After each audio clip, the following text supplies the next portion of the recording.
Hey, everybody, it's Radley Valentine here with the Radley Valentine Show. Welcome back.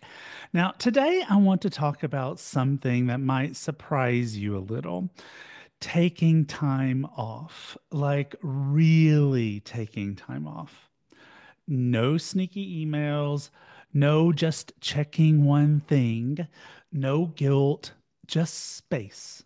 Just space for peace, space for joy, just space for your soul. And this story starts on a little miracle day I now call April 7th. Now, if you've been listening for a long time, y'all know I'm pretty good at full disclosure. But here's the thing, I am terrible at taking time off. Seriously, it's like my spiritual disorder.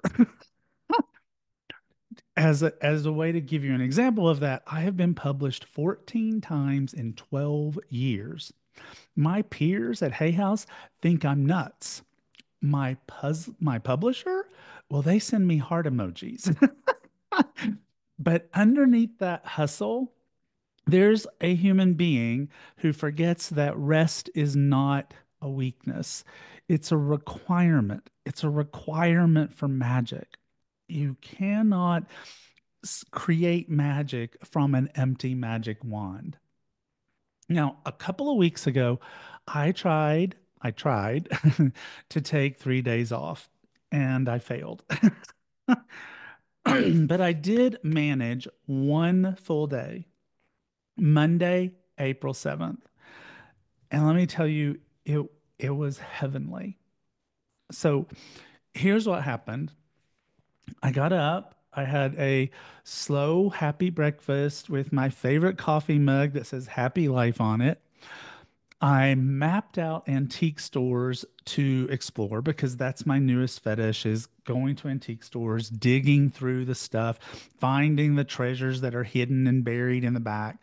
Because if you ever go to antique stores and you know it's like antique dealers just keep bringing more stuff in and bringing more stuff in, bringing more stuff in, and the good stuff gets shoved to the back. So you have to go explore. And I love that exploring. And then I took myself to one of my favorite restaurants with with a good book in hand, like I had a date with my soul. When I got home, I played with my dogs, I went for a walk, I smiled at strangers. I did not check email. I did not answer my texts.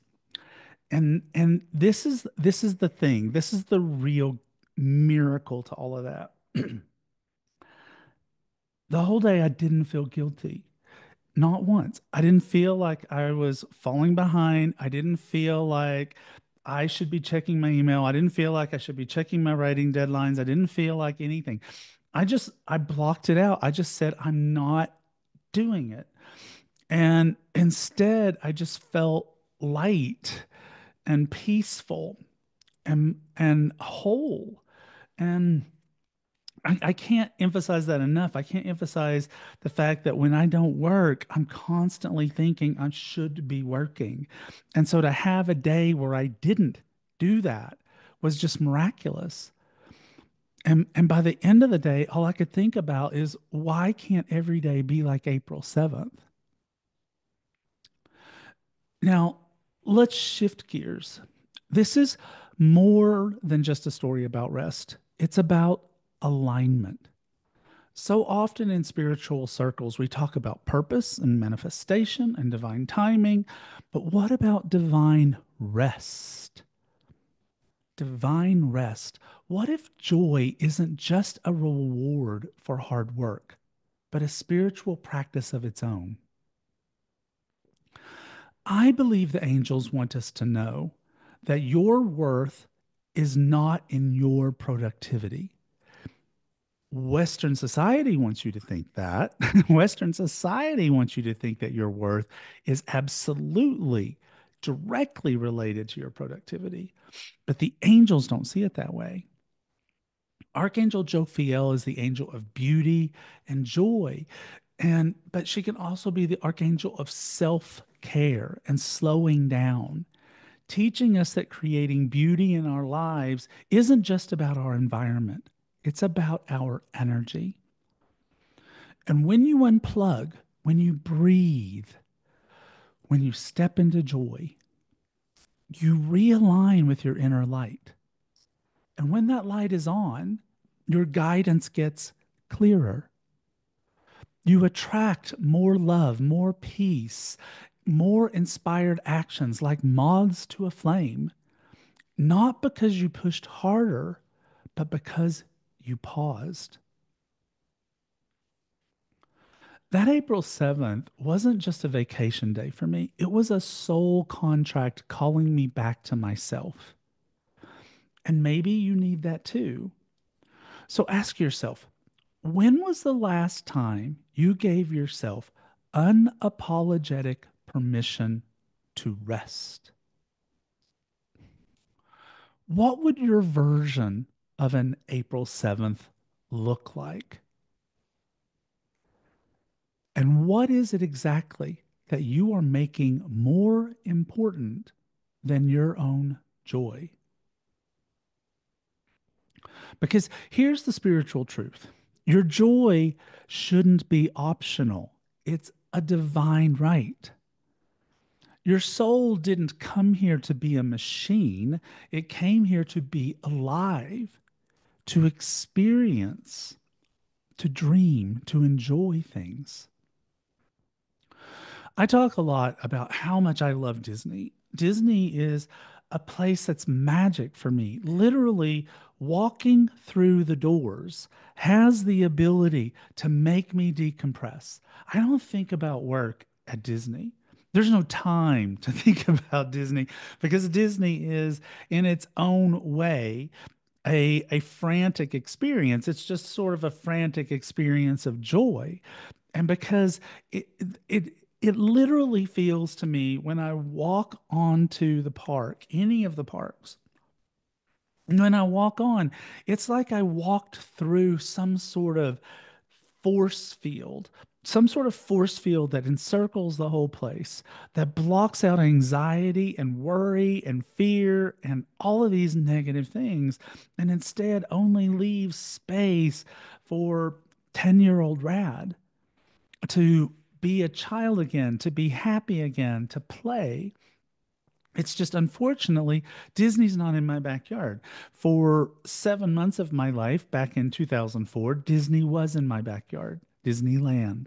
And that was great. I mean, I would literally go there with a book or my journal and just go sit in the park. I wasn't even there to write anything per se, I was just there to be in the space of peace.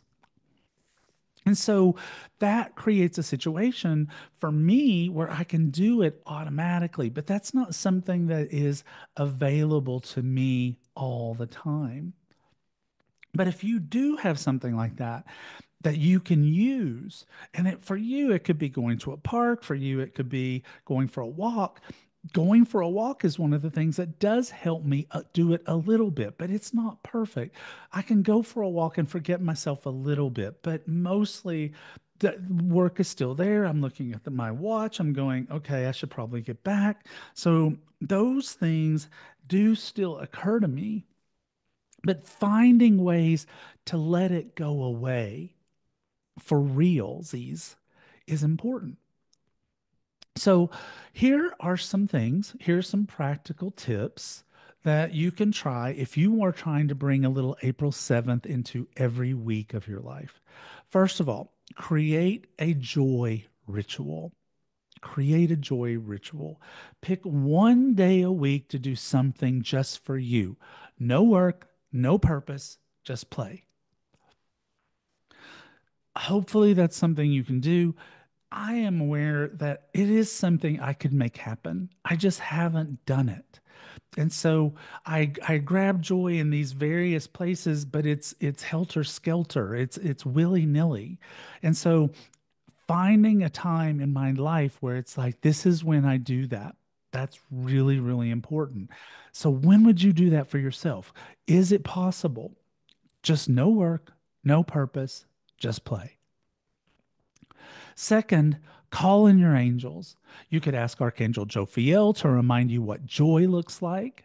You could ask Archangel Shamuel to help you to reconnect with personal peace and self love.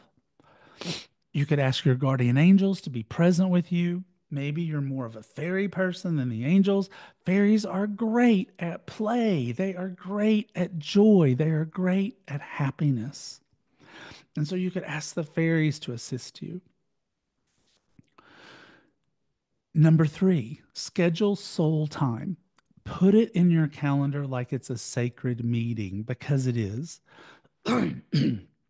I I it's so important to have time that is for yourself, that is time that's just for your soul. One of the things that I do for myself that has become a thing of peace that grew out of a thing of great anxiety and challenge is going to restaurants for lunch by myself. I am the king of going to a restaurant by myself. That does not faze me one bit at all.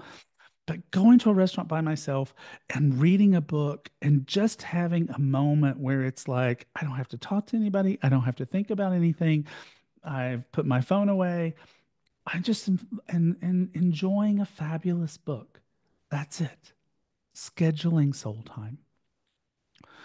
Item number four, watching your guilt. Guilt is not your spiritual guide. Grace is. Joy is. Let me say that again. Guilt is not your spiritual guide. Grace is. Joy is. Look at elements where you feel guilty for being good to yourself or having time with your soul or being in a place of freedom and happiness and joyfulness and analyze that. Go on a introspection addiction and understand, why am I feeling this way and what can I do about it to change it? And item number five, and I picked five items because five is the number of change in angel numbers. Five, track your light. Keep a joy journal. Note what makes you smile or giggle or sigh with relief, because that's your soul saying, more, please. More, please. Just writing down when things make you happy. And if you can, why it seemed to you that they made you happy. Look for that kind of information, because that kind of information can really drive you to find your own April 7th. So, can every day be April 7th? No. Should more of them be? Yes. Because when you show up to your joy shows up for you. Let's agree together to stop waiting for burnout, to give ourselves permission to rest. Let's build lives where peace is not the exception, but it is the rhythm. I just want to say that again because I love that. Let's build lives where peace is not the exception, but it is the rhythm. Peace is the rhythm, the background to the music of our lives. Because when your heart is full, your magic is unstoppable. And maybe, just maybe, your next breakthrough is waiting on the other side of an antique shop or a fabulous lunch by yourself. Finding those kinds of days is exactly why I want to invite you to join me on the Celebrate Your Life Caribbean cruise this fall. Because one magical day of soul restoring joy shouldn't be the exception, it should be the vibe. Now, this isn't just a vacation, it's a transformational, sunshine drenched, angel approved journey at sea. My dear friend and peer at Hay House, Dougal Fraser, and I will be guiding you through powerful workshops on manifesting, healing, spiritual clarity, and embracing the fullness of who you truly are. And we're going to be sailing to paradise. Yes, literal paradise. Bimini, Cozumel, Grand Cayman. But what happens on board is where the magic happens. Dougal and I will be doing seminars on board while we're at sea, allowing you for the opportunity to learn more about working with your angels. And with Dougal, learning more about auras and how to see them and what color energy can do to help you to celebrate your life. We love working together. Dougal and I are a great team. It's a little bit like well, I'm dating myself here, but think of Carol Burnett and Tim Conway together in the same place. And you got me and Dougal on stage. But it's not just about the laughter and it's not just about the fun. It's about the spiritual growth and the abundance that it creates in your life. You deserve your own April 7th. You deserve a week of unplugging, laughing, learning, and just being. So come be free with us. You can find out more about the details by going to cruise.celebrateyourlife.com. Now, I want to thank you guys for spending time with me. If this episode inspired you, share it with a friend who needs a little reminder to slow down and tune in. I ask that the angels are always lighting your way and always leading your heart towards more April 7th. And I just want to say, guys, always remember life is magic.